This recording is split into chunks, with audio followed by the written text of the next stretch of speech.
this evening we shall discuss the teachings of dependent originations, paticca samuppada. Our practice of mindfulness meditation, Vipassana meditation, will lead us to realize that all phenomena are arising due to condition.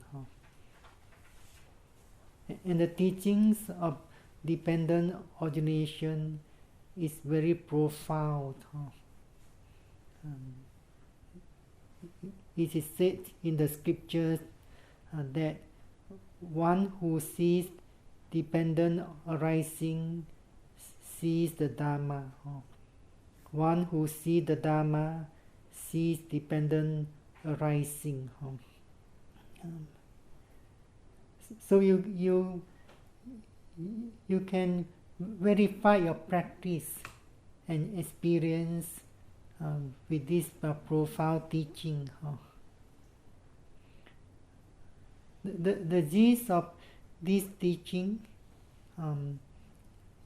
is explained clearly in various discourses.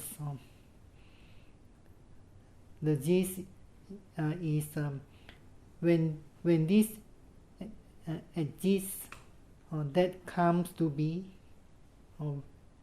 with the arising of this, that arises. When this does not exist, that does not come to be. With the cessation of this, that ceases. So if you do practice mindfulness meditation or Vipassana meditation correctly, you may get a clear understanding of the gist of these profound teachings.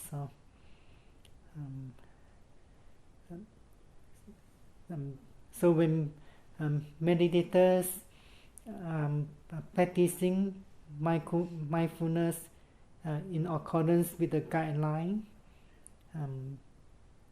in other words, be mindful and note whatever object is arising at that moment as it duly occurs. If the object does not arise, then it is not possible to make any mental noting. There is no arising of mindfulness or awareness.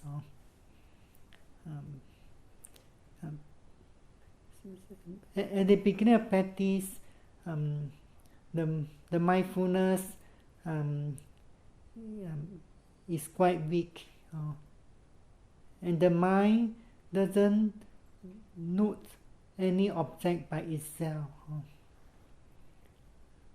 So meditators have to put forth mental effort to guide the mind or to lead the mind to the object. For example, when there's a movement of rising, then the mind or the consciousness will be arising, cognizing or knowing the rising movements. That's why the meditators can mindful and note the rising movements. So it's the characteristics of the consciousness to cognize or to know the arising of an object or phenomenon. But when mindfulness is not well developed, then meditators need to put forth enough mental effort so that the mindfulness could perceive the object clearly, and staying with that process of the object until it has disappeared by itself. So when the mindfulness is getting sharper and stronger, and when mindfulness meditators are able to develop constant and continuous mindfulness for a longer and longer period of time, then they come to realize that the mindfulness goes to the object, of phenomenon by itself. Or sometimes meditators experience or realize that the mindfulness is arising almost at the same time or at the same moment with the arising of an object or phenomenon. So meditators realize that the arising of the mindfulness or awareness is dependent on the arising of an object. And if the object is not permanent, definitely the mindfulness or awareness which is arising dependent on that object is also not permanent. This is explained clearly in the scriptures. For example, in one of the sutta or discourses found in the Samyutta Nikaya, the connected discourses, the Buddha explained that form is impermanent. What is impermanent is suffering. What is suffering is non-self. What is non-self should be seen as it really is with a correct wisdom. Thus, this not mine, this I'm not, or this not myself. Then Buddha explain further, or feeling is impermanent, or perception is impermanent. Volitional formations are impermanent. Consciousness is impermanent. What is impermanent is suffering. What is suffering is non-self. What is not non-self should be seen as it really is with correct wisdom, or task. This not mine, or this I'm not, this not myself. Then in the next discourse, the Buddha explained that form is impermanent. The cause and condition for the arising of form is also impermanent. As form has originated from what is impermanent, how could it be permanent? Since the arising of the form is dependent on a condition which is impermanent, then how could it be permanent? So in other words, what's arising dependent on something which is impermanent, it also has the nature of impermanence.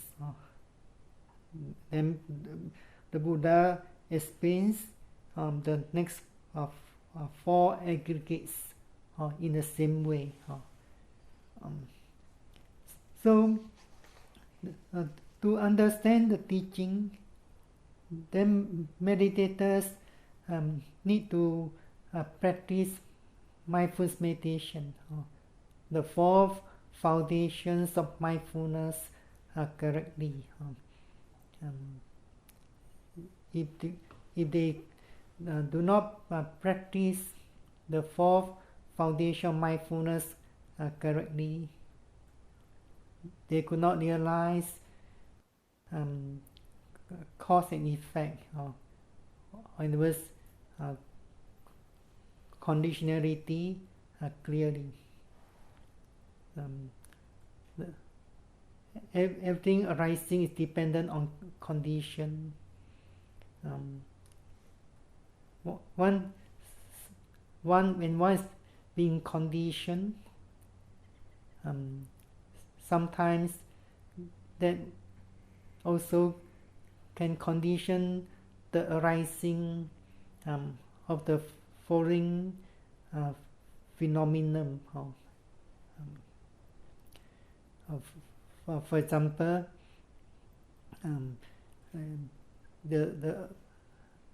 the sound or the noise. Whenever there's a rising of the sound or the noise, then this sound or noise condition the arising of the consciousness of hearing. So meditators realize the cause of an effect.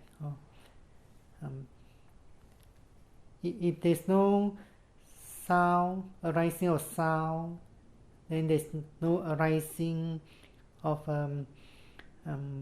consciousness. So this arising of consciousness of hearing is an effect. It is caused by the arising of the sound. So this consciousness of hearing can become a cause. It can become a cause for the arising of awareness or mindfulness. That means there's arising of awareness, perceiving the arising of consciousness. But in the ultimate reality, consciousness, there's only one consciousness arising at each moment. Only when with the passing away of the hearing consciousness, then the following consciousness of knowing or this awareness arising. But mental processes are very rapid or very swift. Sometimes it gives us an impression that the consciousness of the mind is able to perceive 2 or 3 phenomena at the same moment, and so on. But what has been emphasized here that if meditators do practice the 4 foundations of mindfulness correctly, then they come to realize that when there's an object, when there's a physical object or a physical phenomenon, for example, the rising movements during the sitting meditation, or hardness, coldness are arising, then there will be arising of awareness. So, in those, when this exists, that comes to be, with the arising of this, that arises. when this does not exist, that does not come to be. So if there's no arising of this physical phenomenon, for example, rising movements, then mindfulness awareness could not arise.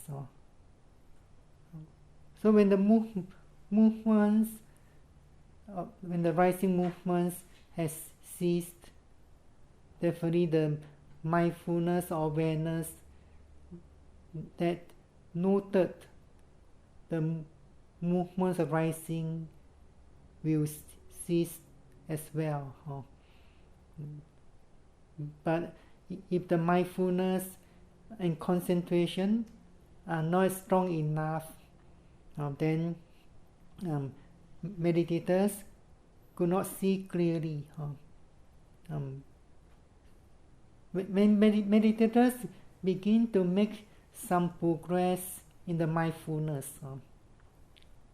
we always remind meditators to strengthen the power of mindfulness, to make progress in mindfulness.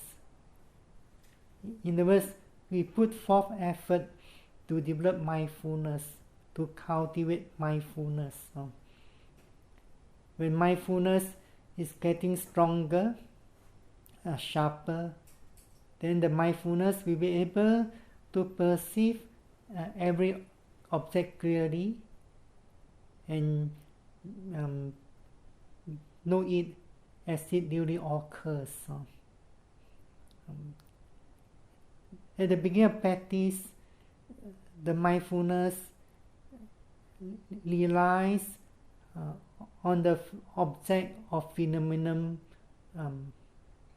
In other words, if the object is very strong, very clear, then it seems like the mindfulness is also clear. Those meditators could perceive the object clearly when the object is very clear, very strong. In other words, that clear mindfulness dependent on the object. If the object or phenomenon is very clear, very strong, then the mindfulness is clear as well.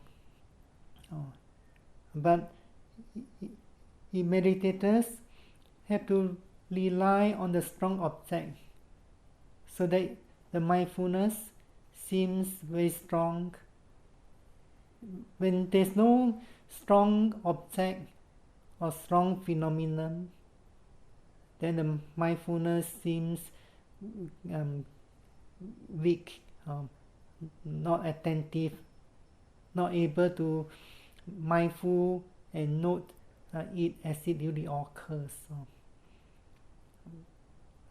But when meditators could develop the mindfulness well, strengthen the power of mindfulness, then the mindfulness will be able to mindful and note any object as it duly occurs. So sometimes meditators keep on practicing. They experience that the rising movements or the falling movements are getting subtle, compare with previous sessions of sitting or previous days and so on. So the movements of rising and falling appears quite subtle.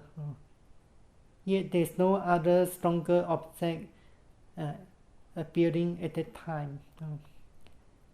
So if the mindfulness is not yet well developed, then the mindfulness cannot mindful and note that subtle object at that time. But if the mindfulness is well developed, and at the moment the movements of rising or movement falling is quite subtle, and at the same time there's no other stronger object. If meditators have developed mindfulness well, the mindful meditators will be able to note that subtle rising movements or subtle falling movements as it really occurs. So we always instruct meditators to develop mindfulness or to cultivate the mindfulness. So when meditators make progress in the mindfulness, then they will be able to realize clearly the arising and passing way of any object that was noted at the time. But they may be not yet able to see the process of mindfulness clearly. So they should be patient, be mindful, and note every object as it really occurs. And when they are able to increase the mental effort gradually, then they begin to see the process of mindfulness clearly as well. So in other words,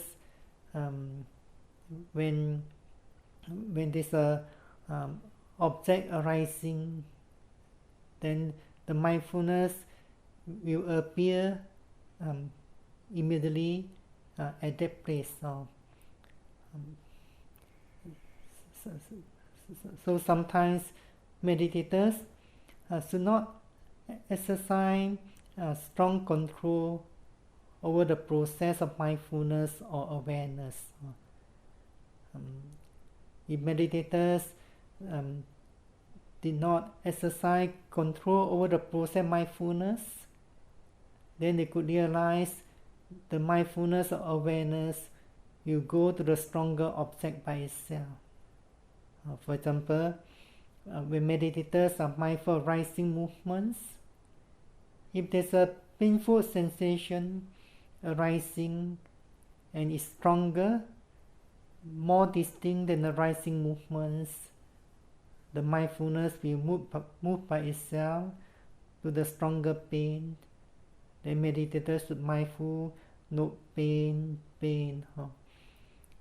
When meditators are mindful and note pain, if they know there's a desire to move or to change a sitting postures, actually at the moment of knowing the desire, the mindfulness is not with the pain at that moment. But sometimes the mindfulness meditators could not see that.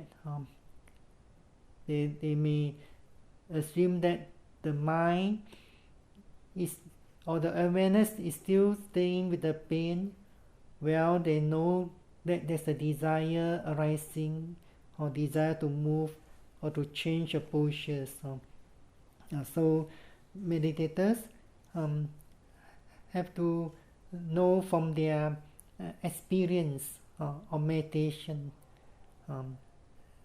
It means you have to learn from your experience in order to make progress. Then you may come to realize that the mindfulness is not active. Then you should make the mindfulness more active. So when meditators are practicing correctly, then they come to realize everything arising due to condition. So one who has some knowledge independent originations, paticca samuppada, they will come to understand better and better. So what is the arising dependent conditions is not permanent, or is subject to passing away, and it is not easy to realize these three common characteristics: anicca, dukkha, and anatta. We may understand well that anicca means arising and passing away, appearing and disappearing, but the commentaries explain in more details. Almost everyone who has studied the teaching of Buddha, you understand that anicca means impermanent, or arising and passing away, or appearing and disappearing. But sometimes those who have this understanding of impermanence by readings or through analyzing, might think that what had disappeared might appear again in the next moment or later on. But one who has realized the characteristics of impermanence, then they understand that what had disappeared or what had passed away will cease forever. It does not exist anymore. So the commentary explains in many ways. For example, the commentary defines impermanence as not being in existence. It comes into being and then ceases. So this phenomenon does not exist prior to its arising,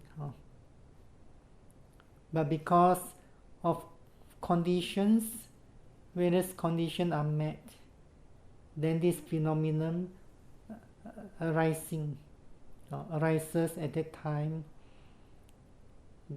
Then when it passes away, in other words, it ceases, it no longer exists. So another commentary also explains this characteristics of impermanence in another way. Although it means the same thing, the other commentaries say that non-existent after having been is the characteristics of impermanence. So it means if one aspires to see impermanence, one must realize that the object is arising due to the condition at that present moment.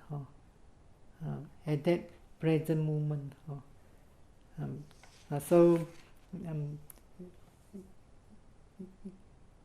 if meditators could not see it, then they might have the idea that this object that had passed away previously will now appears again. So another commentary say that the meaning of anicca denotes things come where they never appeared before, and disappear to where they never went before. So we want to see conditionality clearly. Actually, the object which is arising at that moment is a new object. It's not the previous object. For example, sometimes meditators are mindful and note pain. Sometimes they could mindful note pain very attentively, precisely. Then they realize that the painful sensation has subsided and disappeared. Then a few minutes later, painful sensation arising. Meditators might think it's the same painful sensation arising again. So we have this idea that the same painful sensation arising again, or same thoughts, same memory arising again, is because we have been living in this conceptual world for so long.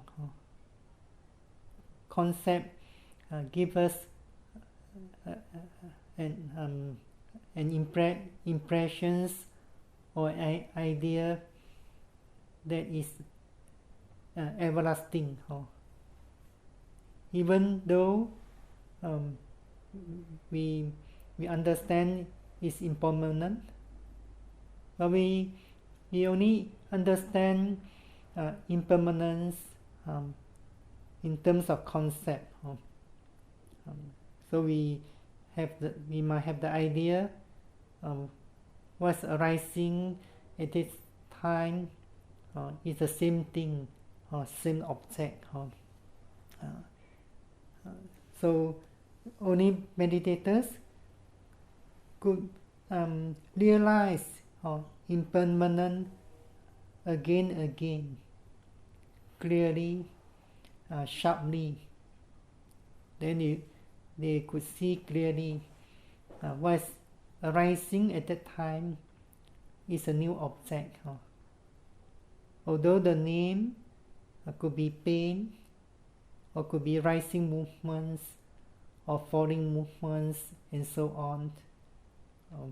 But meditators realize that it is a new object that's arising at the very present moment. So when meditators could see impermanence clearly, thoroughly, then they would also realize the other two characteristics, dukkha and anatta. We do not mindful of these three characteristics separately. Sometimes some people might say mindful impermanence, and then mindful of the dukkha, and then be mindful of no self. But actually, every conditioned phenomenon has these three characteristics: anicca, dukkha, anatta. That's why they are known as common characteristics, or the general characteristics of mental and physical phenomena. When one realizes one of the characteristics, one also realizes the other two characteristics. We do not see them separately at different times. But if the realizations of one of the characteristics is not complete or thorough, the meditators could not see the other two characteristics. That's why the scriptures say that what is impermanent is suffering. So when you experience strong pain, you are not yet realizing. As long as you have not realized the instant and arising and passing away of the painful sensation, then you are not yet realizing dukkha. When you could not see dukkha, you also could not see non-self. So the scriptures also define that dukkha, the dukkha lakkhana, the characteristics of suffering is the nature of being constantly oppressed by the instant arising and passing away. Then when meditators would realize this way, which is known as sankhara dukkha, then they come to realize non-self or no self, anatta. So the scriptures and commentaries also explains with some similes. Just like the sound of a musical instruments. For example, the scriptures give the similes of a lute. Lute is a kind of Chinese musical instruments. So, do you think the sound of the lute is stored inside the musical instruments? It's not really stored inside. So you see that prior to its arising, the sound of a lute, before the lute, these musical instruments was played by the musician. The sound is not stored anywhere. It's not being kept in anywhere. But when the musicians start to play it, then it will produce this musical sound. So when this when he stop playing,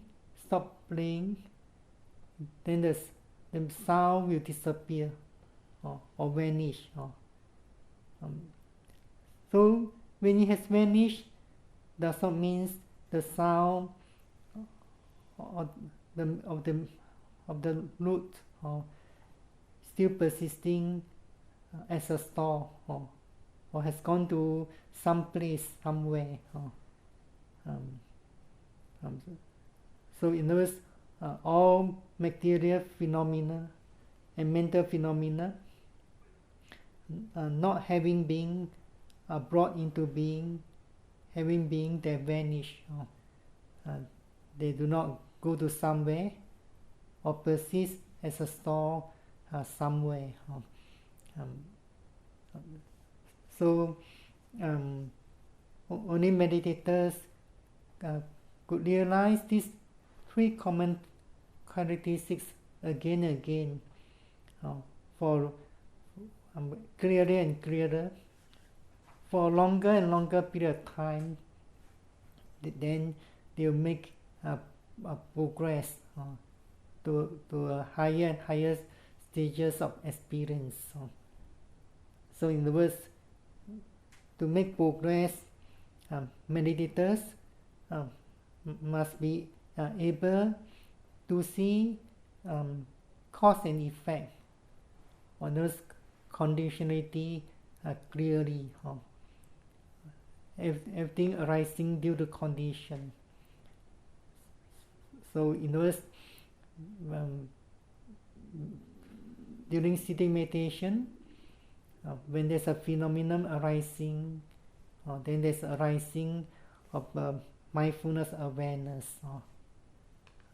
So the arising of the mindfulness awareness is dependent object. So if the object is not permanent, definitely the mindfulness awareness, which is dependent on that object, also not permanent. So during walking meditation, when there's arising of intention, then there's arising of awareness. So that intention is also not a permanent mental process. It's subject to passing away. So the intention is not a permanent process.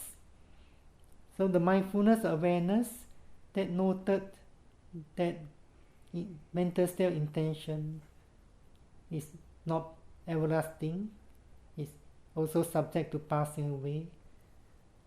Then there's arising of movements, then the arising of another process of mindfulness. But sometimes if the experience is not yet clear, then meditators might think it's the same process of mindfulness appear again and note the process of movements.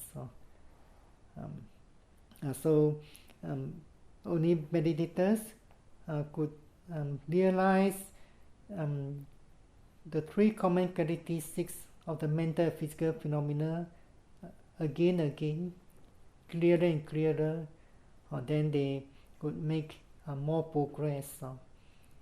And when meditators could realize the three common characteristics of mental and physical phenomena, at that moment they also realizing their individual characteristics. So this is important. So the gist of this teaching of dependent origination, when this exists, that will come to be, or when this exists, that comes to be. With the arising of this, that arises. When this does not exist, that does not come to be. With the cessation of this, that ceases. So when you practice correctly the four foundation mindfulness, then you shall be able to understand better and better the profound teachings of the Buddha, the dependent origination. So one who see dependent arising, see the Dhamma. One who see the Dhamma, see dependent arising. So I wish all meditators could develop the mindfulness, and practice the insight meditation in accordance with the teachings of four foundation mindfulness, so that you could see dependent arising clearly, and make more progress.